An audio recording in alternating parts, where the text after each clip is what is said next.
What's up, guys? Nick Script live here on Facebook, YouTube, and Twitter. P2W Fantasy Podcast. I have a half day, have a dentist appointment, take care of some stuff. So I have a little bit of a window here. So why not go live? I have my green on for St. Patty's Day. I'm like 25% Irish, so I'm super festive, and it's just such a big part of my heritage. I wanted to come on a stream and talk about the NFL free agency moves that I didn't already speak about, and talk about some moves that have been green for St. Patty's Day, green for fantasy. So if you are tuning in right now, stick with me. It's going to be a good show. I'm going to be flying through a bunch of stuff.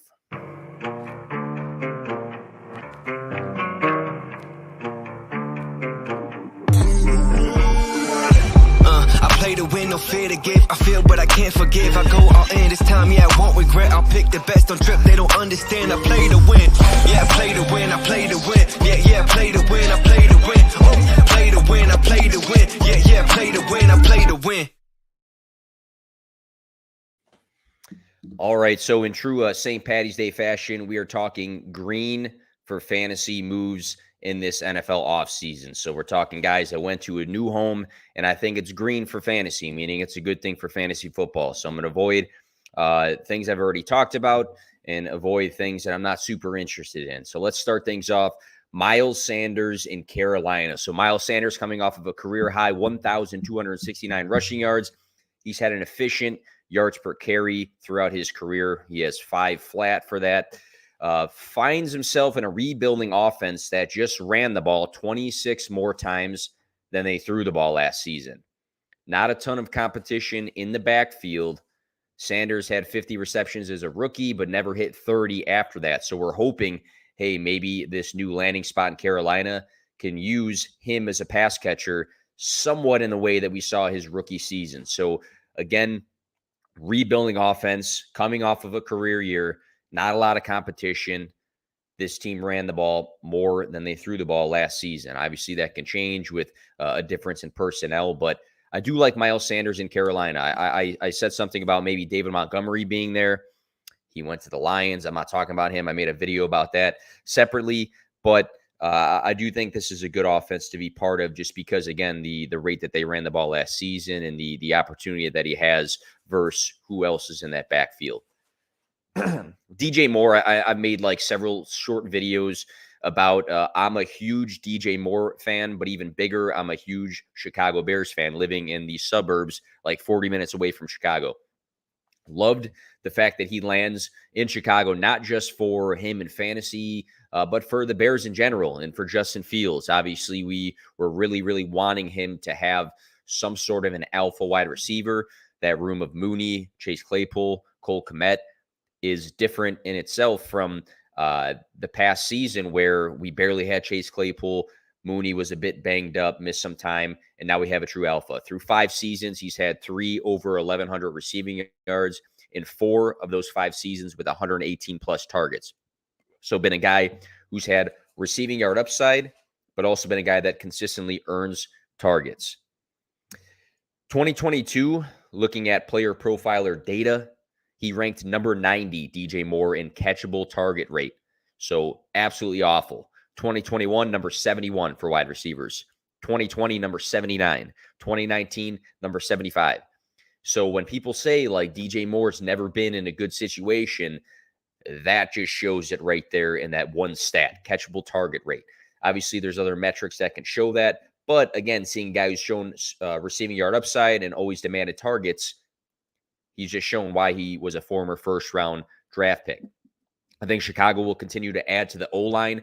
I do believe in Justin Fields as a passer. He was a good prospect coming out of Ohio State, and now he has his alpha wide receiver, and I do think that DJ Moore has here the best quarterback that he's ever had. So people, again, continuously go on Twitter and stuff and talk about, Chicago passed at this rate last season, and I came out with like an angry tweet one night.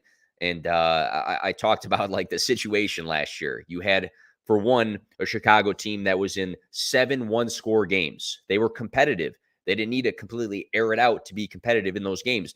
But number 2, shitty O-line. PFF has told us that. Number 3, bad wide receiver room. We're talking about Equinemius St. Brown and Dante Pettis and Byron Pringle. That was such a horrible, if not probably, not probably the worst by far in the NFL as a receiving corps. So why did they not throw the ball enough? Again, bad O-line, tight game scripts, really bad, the worst wide receiver core. Like, do the math instead of just regurgitating stats all the time and comparing what they did last year versus what they can do this year if they continue to build the O-line. And now they have better weapons and hopefully healthy weapons coming into the season. So enough of an event right there. Also in Chicago, Deonta Foreman. He did a great job the last 2 seasons filling in for an injured Derrick Henry in Tennessee, and then this past season filling in for Christian McCaffrey in his role in Carolina. Across the last 6 games, he's played over 50% of the snaps. Foreman has averaged 23.8 rushing attempts, 113.33 rushing yards, 0.8 touchdowns, that's rushing touchdowns, and 17.9 fantasy points. So when he is in there getting the majority of the snaps, he is very good for fantasy. David Montgomery is out.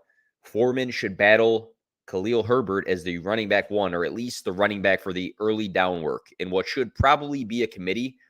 But I actually do like this landing spot for Foreman. I think this also probably spells that Chicago, I tweeted out something about them taking Bijan Robinson at 9. Probably not going to do that now, adding him. They could shock us with that. But again, I just want to reflect and really push that Foreman has been an absolute dog based off of the numbers I just said the last 2 seasons when given the work. So I do like this move. I do think it's going to be a lot of him and Herbert running the ball. But he's a good guy if you stash him in dynasty leagues. I know somebody just asked me that the other day because we can't assume everybody plays in like 30-man roster dynasty leagues. Somebody just asked like, hey, now that he's on Chicago, should I pick him up off of waivers? Yeah, you should.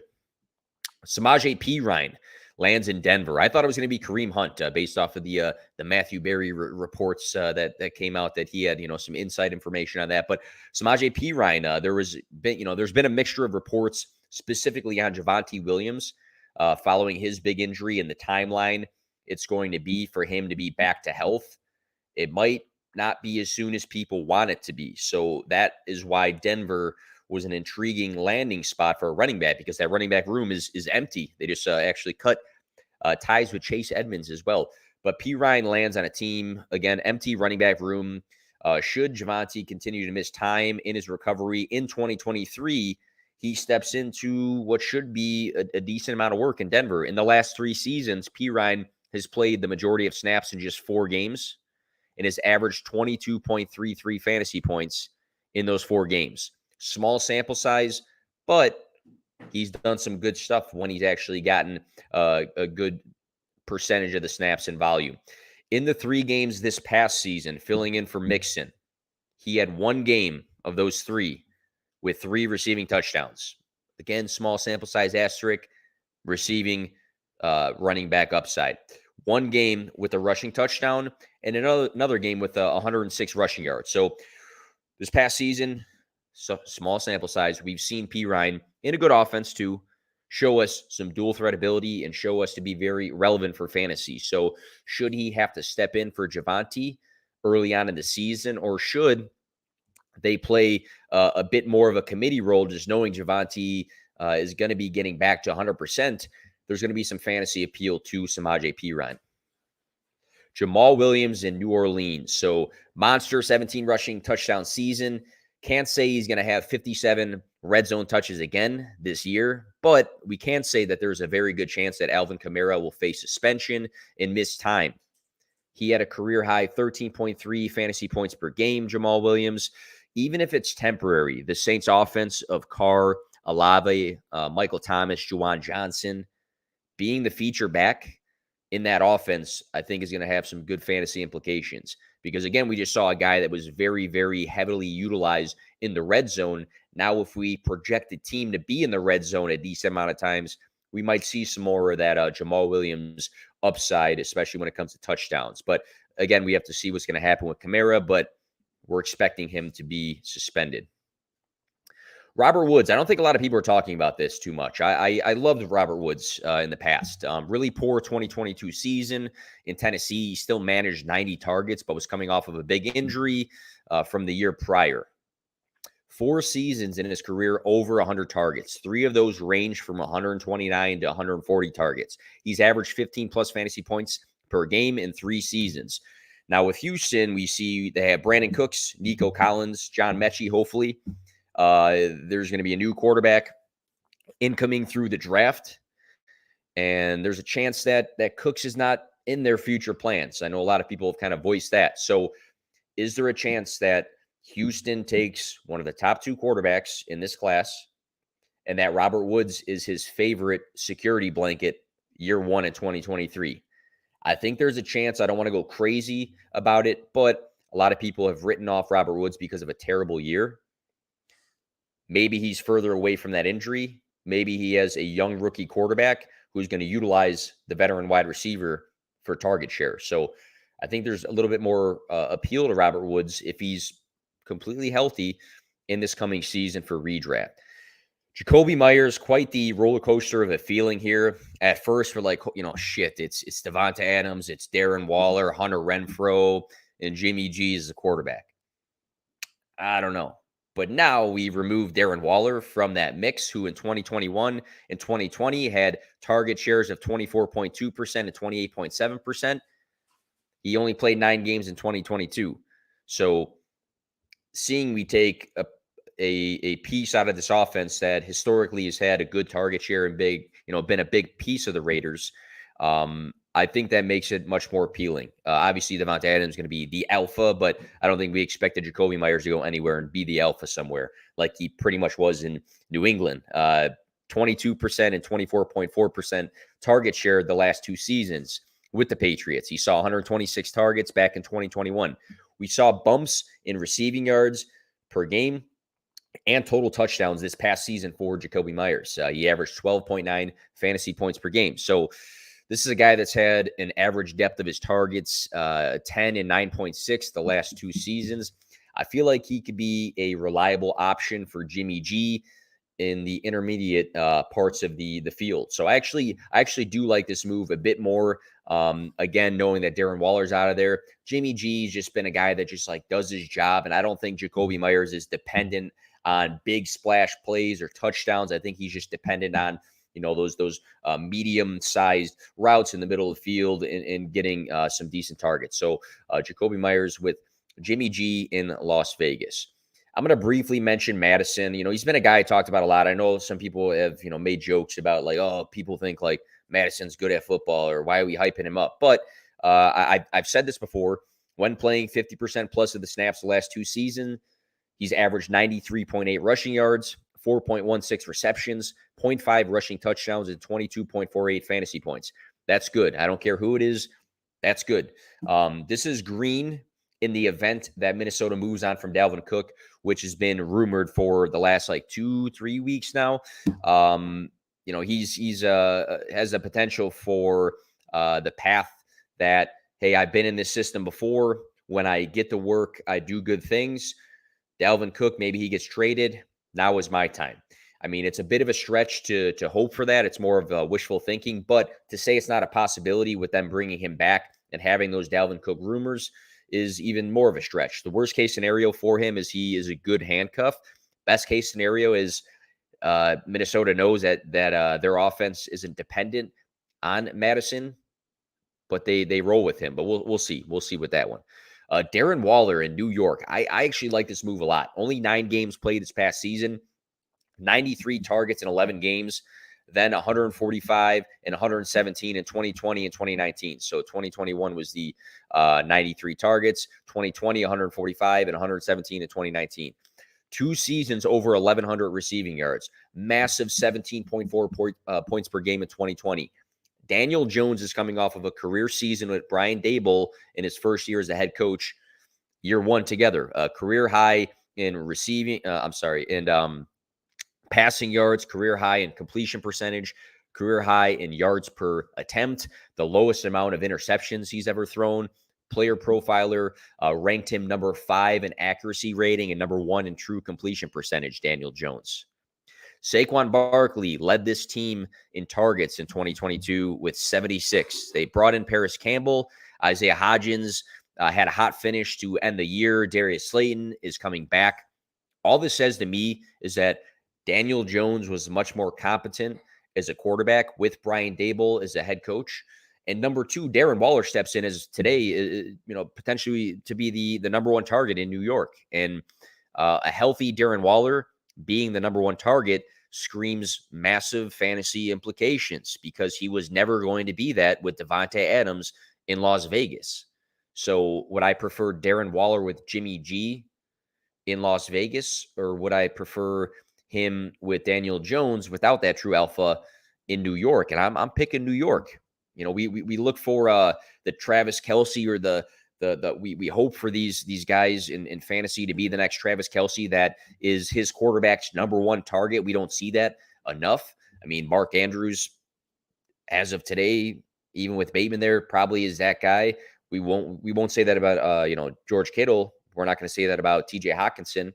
We're not going to say that about Pat Freiermuth or Dallas Goedert. But Darren Waller, we can say that about as of today. Do I think that they can add another wide receiver? Could they draft one?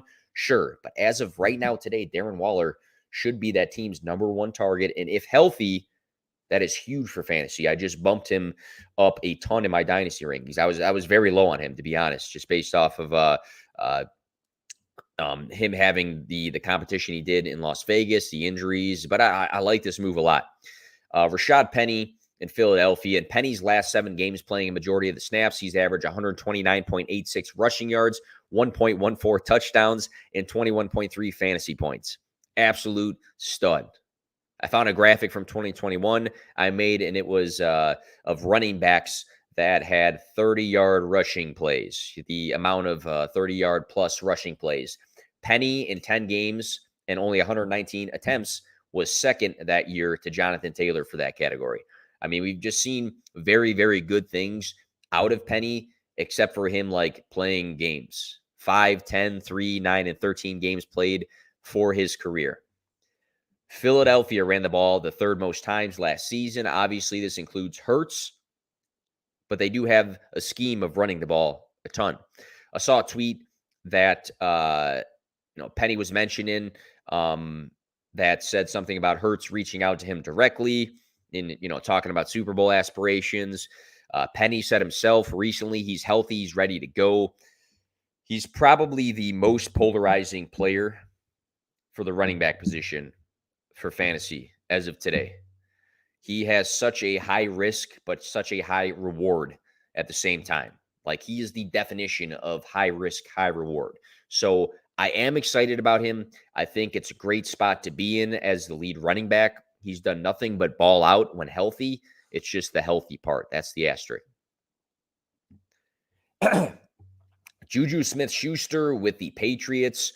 A lot of people mention, well, he's going from Patrick Mahomes to Mac Jones. That's an obvious, major downgrade for the quarterback position. Is the target share potential, though? Is that a downgrade? He ranked number 46 in 2022 for wide receivers with a 17.4% target share. There was also the chance that Kadarius Toney and Sky Moore, their roles grew in Kansas City for 2023. So I think it was best for him to not be in there when we're looking at things like target share and high consistent volume. Jacoby Myers is out. Juju's in. I mentioned Jacoby Myers before a bit, but 22%, 24.4%, and 23.2% target shares for Jacoby Myers the last 3 seasons. Juju may never, sniff that, 14-26 receiving yard season where he averaged 18.4 points per game in 2018, but coming off of a season 67 yards shy of 1,000 receiving yards, he only scored 3 touchdowns. I think that the hope for fantasy still lingers. Now, again, it's Mac Jones. They just added Mike Gesicki today. I think they're going to continue to add to this offense. But as of right now today, when we're looking at target share and probably the consistency of targets that Juju can see, I think it's there for him in New England. He's the Jacoby Myers replacement.